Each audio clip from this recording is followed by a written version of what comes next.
are so powerful that in order to learn, it have to create whole worlds to enmesh itself in, just to learn and expand itself. So that is the purpose. Like people, what's the purpose of this place? That is the purpose of this place, is expansion. Metaphysically, when you're a human, right? The whole purpose of being a human for most people is having a progeny, having a family and having, and then being able to take care of that family, of course, which some people call generational wealth. So it's all about expansion. Yeah. Everything, the whole universe, the whole Big Bang Theory stuff is true. The whole God creation story is true. Both are true. Both are true.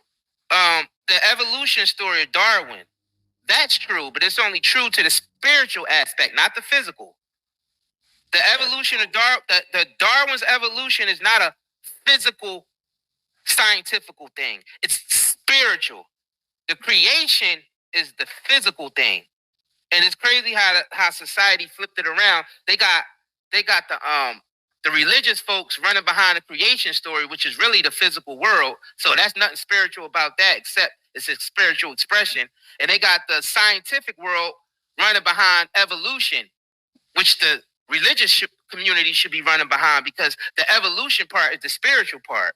Exactly. See how they switched it around? It's like they switched the whole thing around. So once you figure that out and break that code, because that's coded, that's something that's encrypted that your mind have to decode, and you have to understand. There's truth in both sides.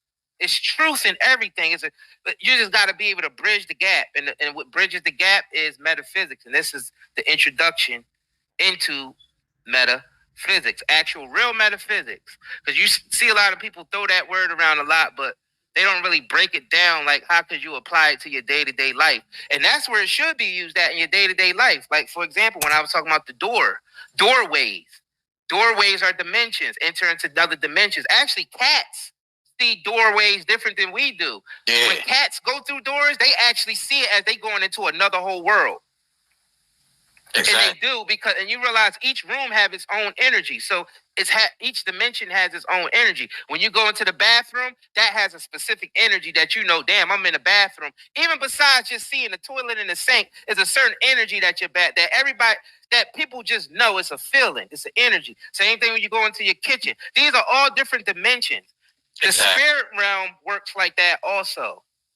See, that's how you could bridge. That's how you can say, all right, what's reality and what's not? How could we even make sense of the spiritual realm being human?